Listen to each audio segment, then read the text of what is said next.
First tonight, she says it's against the will of God. That's the view of a London mother who's taken her son out of primary school in protest against lessons about same-sex relationships. And Izzy Montague says she's not the only parent unhappy. Lessons about relationships will become compulsory in schools from September next year, but incorporating same-sex relationships and transgender issues have proved controversial. Head teachers and campaigners say it's right for schools to promote inclusivity. Anna O'Neill has the story. And then, crack! Out came their very own baby. A group of 5 and 6-year-olds at a school in Dartford learning about different kinds of families. It doesn't matter if it's a girl and a girl and a boy, or a boy and a boy, and then they get married, and then, yeah. The head of this school is a gay man with 4 adopted children. He says it's important that children understand that same-sex relationships exist. I think it's about 5-year-olds understanding that within their class there are going to be 30 children with all sorts of different families. My own daughter goes to a school, she has 2 dads. I wouldn't be having this discussion about teaching your child to swim.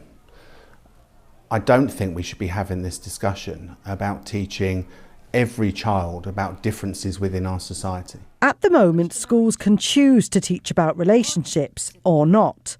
But from next year, relationships education will be compulsory in primary schools, and same-sex relationships could be part of that teaching. Some parents are not happy. This mother took her child out of school because she said it pushed an aggressively gay-friendly agenda. For her, it's a matter of faith. It's not anything like race or age. People are not born gay? I don't believe they are. If you show me a gay gene, just like if you show me any genes such as like race or something indicative that is biological, I do personally believe that there is a biological drive, but because it's not something that you can determine by science to say that somebody is gay, you cannot say, well, somebody is born gay. It's a choice. Her former school told us it teaches tolerance, inclusivity and equality for everybody and encourages all pupils to celebrate their differences. Gay rights campaigners say it's crucial that children learn about different kinds of people in order to be a more tolerant society. We've seen statistics from Stonewall about the amount of children and young people that are attempting to take their own life because they're being bullied for being LGBT. This isn't just about teaching, it's about saving lives potentially, and that's why it's crucial. If you've heard that phrase, oh, that's so gay. The guidance says schools can decide what is appropriate to teach and when, but LGBT people should be respected in British society and their relationships protected by law. Anna O'Neill, BBC London News. Well, with me here is the mum in Anna's report, Izzy Montague, and author Ollie Pike, who's a children's author, as I just said, and campaigns for more education of LGBT plus relationships in school. Welcome to you both. Izzy, you explained in that report there, but can we just clarify, is it the topic itself or the age that it's being taught? The topic itself. I don't personally believe that this is a topic that needs to be taught in school. Everything has a purpose. School's purpose is to academically teach our children, and it's got nothing to do with sexual lifestyles or desires or relationships. But by next year, all children will be learning about relationships and families, not necessarily sex education, but relationships and families. Aren't same-sex relationships part of that conversation? Families come in all shapes and sizes. No, families don't come in all shapes and sizes. We decide what happens in our families, and that's the thing. Some people might say, well, this is right for me. Some people disagree with it. Don't think you should teach everything to a child just because people think it's right for them. I don't believe that there is such a thing as 2 mums or 2 dads. There isn't, biologically, there isn't. Ollie's itching to get in. I just want to say, I think it's the school's responsibility to prepare children for life in modern Britain, and we know that's the case. And this isn't just about teaching them about different types of people and different families, it's about saving lives. As I said, we know LGBT plus children experience like a higher volume of bullying, and they're attempting to take their own life on some serious occasions, and we just need to put a stop to it.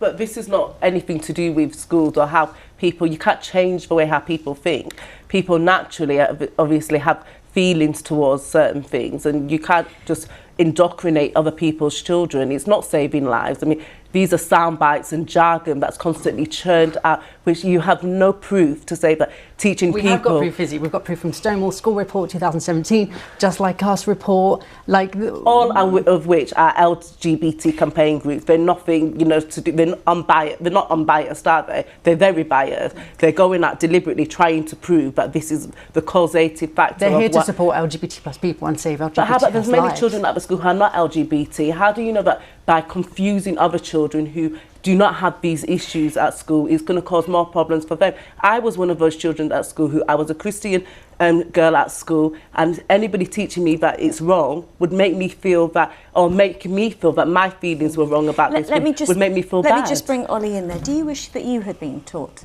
something like this in school? Absolutely, and that's the reason why I'm doing this, because I felt so lonely growing up. I felt like something was wrong with me. On occasions, I wasn't sure who I was and felt like I wasn't allowed to be myself. And I still have issues from that today. And that's a big driving factor as to why I create this content. Can I just say, though, children aren't born with any kind of homophobia. Anything that helps increase tolerance in our society, isn't that a good thing? Well, you have to, you know, we have to define homophobia. We have to make sure that people are understanding what tolerance is. Tolerance is to be able to agree to disagree. This is exactly what's going on in schools at the moment. You have people who are agreeing to disagree. You can't force your agenda onto other people. What you're trying to do. Okay, Izzy, let me give the last point to you, Ollie. We don't want to be tolerated, we want to be accepted, Izzy. Okay. We could carry on, but I'm afraid we have to leave it there. To you both, thank you very much indeed for coming in and sharing your views. Thank you.